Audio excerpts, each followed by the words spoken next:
this idea and this notion that you could be anything you want and you can accomplish anything you want, right? We hear that. You've heard that from the time you were little boys. You hear that now. You're already incredibly accomplished.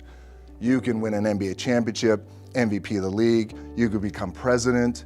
You could become governor. You could be in entertainment. You could do Charles, and you could do Shaq. You could do that. You could do whatever you want to do. You guys know that. The thing that has worked for me is to remember the hard times. So, and I'm sure you guys all have your processes. And again, I'm going to tell you what's worked for me. So before a big movie comes out, before back in the days when I was wrestling with WWE, a WrestleMania match, anything big that would happen, I would always take a moment and I'd just remind myself, all right, I was evicted when I was 14. We were kicked off the island. We couldn't live in Hawaii. Had no place to live. A lot of shit happened. Then when I moved to Nashville, I was arrested multiple times by the time I was 16 years old. I gotta remember that.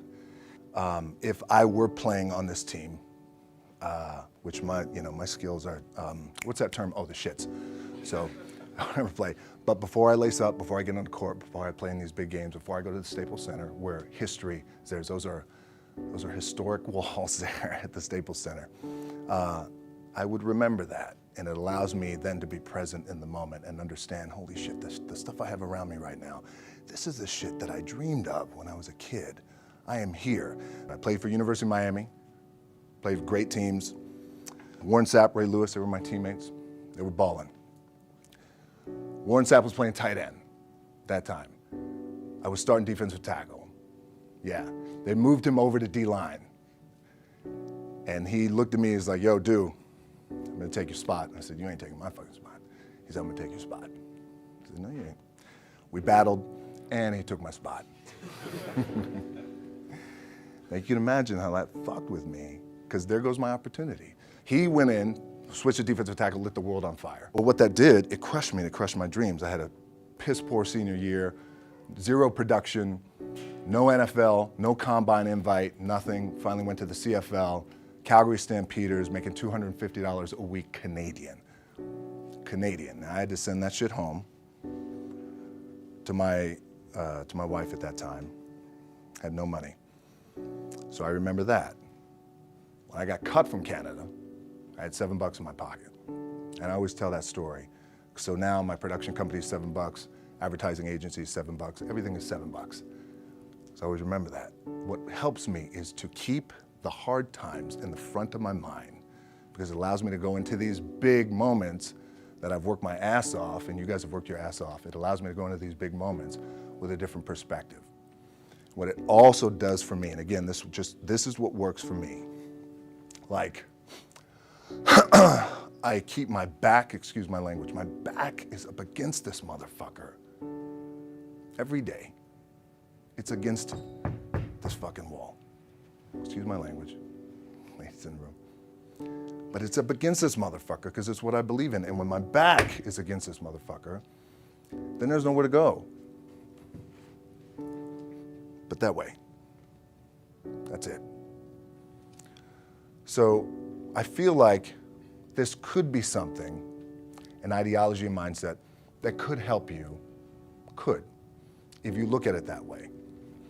Because you made it already. We made it. We're successful boys, and we're lucky boys to be where we're at. Oh, you guys made it. Everybody's rich in the room. Nobody's gonna get evicted anymore. Anything you got, there's no more money problems, right? You got a lot of hands out now. Hey, can I get a little bit? Can I get a little bit? Right, that happens.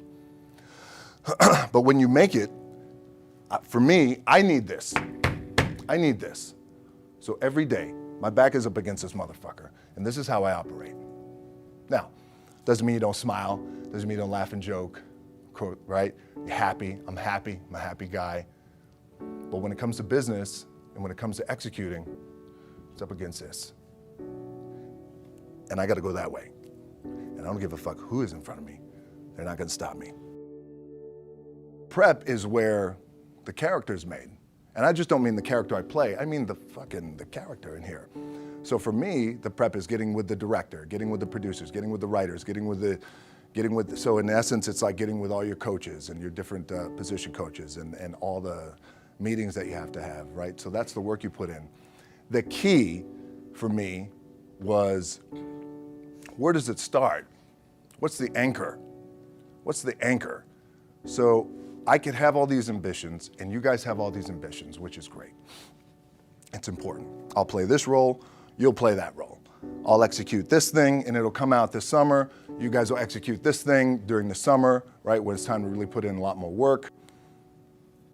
But the key with me is just always finding what the anchor is. And the fucking anchor is getting up at 4 o'clock in the morning every day before anybody else and grounding my thought process is in the no one will outwork me.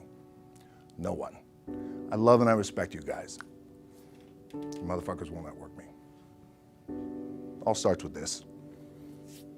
2 hands. At the end of the day, like again, it's the kind of stuff that I talked about at top is I have to hold on to my dad in his pickup truck came down 4 o'clock in the morning, picked me up in Miami from Tampa. We lived in a little shitty apartment in Tampa. He drove down in his little pickup truck to Miami to get me when I was cut from the CFL. I was driving up I-75. I don't know if you guys are from Florida, any of you guys, if you know, I-75 is like, especially down in Florida, Alligator Alley. I'll never forget it. It's 4 o'clock in the morning. And I thought, well, fuck. I leave home like you guys left home. I'm ready to tackle the world, to get after it, achieve my dreams and goals.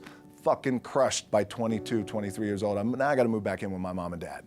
I played on great teams, though. Wait a second. This is not supposed to be my future. I'm supposed to be in the NFL right now. I'm supposed to be making a lot of coin and buying my parents shit, buying me shit, taking care of my wife, but it never happened. So I pulled out my wallet. I thought, well, let me see how much money I have. I opened it up. I had a 5, a 1, and change. I'm not fucking around. And well, at least I rounded up to $7. But I thought, God, ain't this a bitch? I got $7 in my pocket. Where the fuck do I go now? What do I do? I can't go back to CFL because the point comes where you hear that voice, big run's over. Like, you're done, right? So I heard that voice. So as Coach was saying, man, I hold on to that shit. I'm telling you, my back is up against this motherfucker. We laugh, we joke, we have a good time. Press is always fun to do. Sometimes you gotta make it fun. That's another thing. You gotta do your best to make press fun if you can. But my back is still up against this motherfucker. I do not forget it. So Coach was saying, like, you're gonna go through challenging times as a team. You guys are on the come up, you're on the rise. What this also helps me do, and again, it works for me, is at some point, you gotta be fucking tired of not being number one. You have to be, and you gotta fucking play angry, and I play angry. Now, I'm cool and calm with my approach, and when I step out on my field, which is a set, or, like, there's some, and you're always gonna have haters, and haters are like, well, God damn, man, how many movies are you gonna make, or how much shit are you gonna do? Like, you do a lot of shit. I say, yes, because my ambition. Of course, why not? I could do it. Yeah, I love what I do. And not only that, but in what world do we not work every day? It doesn't mean, it's just like you guys in the off season. You gotta work every fucking day. It doesn't end. My back is up against this thing, and I started to play angry, by the way, and I still play angry. My last match, Brock Lesnar, transitioned, and I realized if I had to be great at something, I wanted to be great in this world of Hollywood and movie making and producing and entertainment, I had to commit, and like you guys have to commit. Obviously, you commit to something, commit to the goal. So I quietly retired. 2 years later, I thought, what the fuck did I do with my career? Because my movies were not doing well. I was written off. It was around 2006, 2007. I was like, God damn. I pulled a Jim Brown. I left when I was on top, like number one in the wrestling business, and I left. It was a ballsy, gutsy, some call it stupid move, but I had to commit and I had to follow what was in my gut. And at that time, I'll share this with you guys, and Will Smith is my boy, and I sat down at that time with the agency I was with, and they said, what do you want to accomplish? I said, I want to accomplish the world. I want the world, and I want Will Smith's career, and I said, and I mean this respectfully because I know he's here at this agency with us, I want to do it bigger and better. And they looked at me like I had 3 fucking heads, and they were like, okay. But I still stayed focused. And I still had these, still put in the hard work with my 2 hands. And that's it. And that's what it comes down to with you guys too. You know, look, I appreciate you guys giving me the time. I enjoyed this back and forth, rapping a little bit. But the one thing I do want to leave you with is, as you guys know, there's nothing you can't accomplish.